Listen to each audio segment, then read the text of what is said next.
Hello everyone, good afternoon. কেমন আছো তোমরা? আশা করি ভালোই আছো। প্রতিদিনের মতো আজকেও তোমাদেরকে জানাই হ্যাভ এ নাইস ডে। তো সারাদিন তোমাদের ভালো কাটুক এই কামনাই করি আমি। আর অনেক অনেক ভালোবাসা তোমাদেরকে আমার তরফ থেকে। কিন্তু তোমাদেরও ভালোবাসা দিতে হবে আমাকে। সেটা কি করে বলো তো? আমার ভিডিও দেখে লাইক কমেন্ট করে আর শেয়ার করে অবশ্যই অনেক অনেক ভালোবাসা দিও। তো প্রচুর প্রচুর কাজ ছিল, আজকে একটু ভিডিওটা দিতে বেশি দেরি হয়ে যাবে, কারণ সকাল থেকে প্রচুর কাজ ছিল। পাশের বাড়ি কাকিমা কাঁদছে, তাই দেখছে যে এখান থেকে দেখো ও যে ছাদের থেকে কাঁদছে এখানে আছাড় দিয়ে দিয়ে। তো যাই হোক, চলো আজকে কি রান্না করব মাথায় কিছুই আসছে না। তোমাদের দেখাই আজকে দাদা বাজার থেকে কি কি এনেছে। প্রচুর সবজি নিয়ে এসছে, যেহেতু কালকে পরশু দুদিন বাজার করে, কারণ দুদিন মাটন খেয়ে কাটিয়েছে, একদিন মাটন কষা আর একদিন মাটন বিরিয়ানি। তো সেই কারণে বাজার করতে হয়নি, মানে সবজি বাজার। তো গাদা গাদা সবজি নিয়ে এসছে। চলো তোমাদের সাথে সেটাই শেয়ার করি, আজকে কি সবজি নিয়ে এসছে আর কি রান্না করা যায়। দরজাটা বন্ধ করে দিই, কারণ প্রচুর আওয়াজ আসছে এখান থেকে। আর আমাদের জিনিস সোনা এই যে দেখো ঘুমোচ্ছে। আজকে ইলেকট্রিক বিল দিতে এসেছিলো রিডিং দেখে। তো এই যে, তো ওকে এখানে এনে রেখেছি, কারণ বাইরে থাকলে প্রচণ্ড চেঁচায় আর ওনাদেরও ভয় লাগে, অস্বস্তি হয়। তো সেই কারণে হচ্ছে গিয়ে, তারপরে ও খুলেও যেতে পারে, ও এত লাফালাফি করবে যে সেই কারণে ওকে নিয়ে এসেছি। তো চলো আজকে তোমাদের সাথে শেয়ার করি কি কি বাজার এসেছে। কি হয়েছে না, ও তাকে আছে, আমি দরজাটা বন্ধ করলাম আর তাকালো। তো প্রচুর।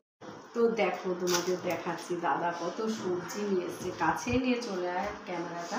প্রথমেই দেখো দুখানা। দাদার একদম ঝিঙে ভালো লাগে না, তো বললাম, দাদা বললো কালকে মাটন বিরিয়ানি খেয়েছি, তো আজকে একটু নর্মাল রান্না বান্না করো। তো আজকে আমি বললো আলু পোস্ত খাবে।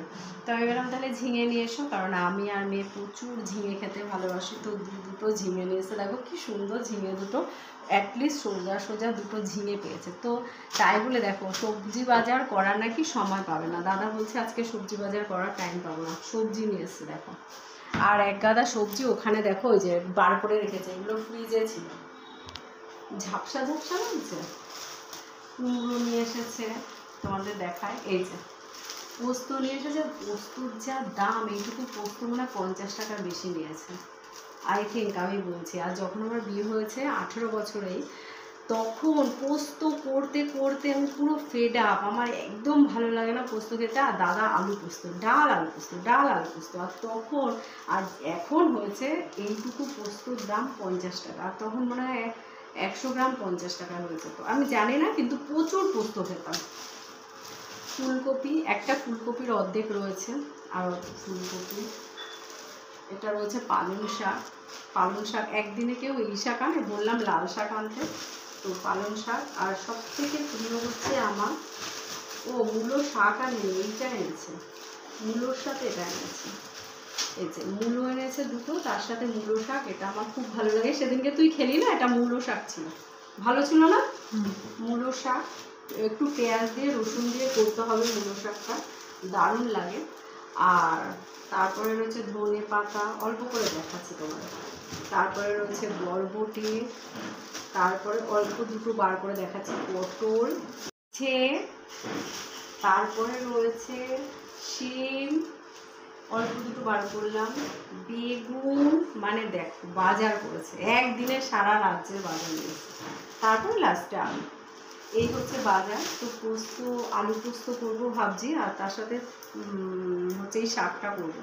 আর দেখা যাক, তোমরা দুপুরবেলা আজকে শেয়ার করতে পারলে শেয়ার করবো যে কী রান্না করছি, কিন্তু তখন এত ব্যস্ত থাকি না, ভিডিও করার একদম টাইম হয়।